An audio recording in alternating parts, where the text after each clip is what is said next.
රුවන්වැලි සෑයට යන්න. මහ සෑයට ගිහින් කරලා බලන්න අද්දුටුවයි ප්‍රත්‍යක්ෂයි වැඩෙනවා. ගිහින් උදේම 4 කමටහන් වඩන්න මහ සෑය ළඟ.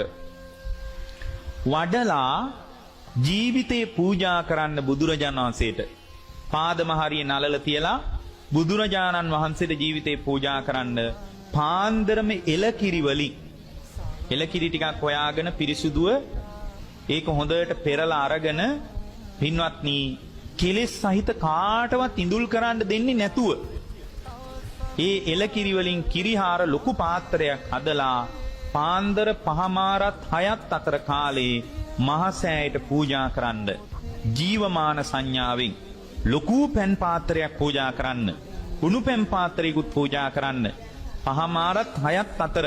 ඇයි එහෙම වෙලාවල් කියන්නේ කියලා එහෙම අහන්න එපා. මට මේ වෙලාව කියන්න වෙලාවක් නැහැ. එහෙම පූජා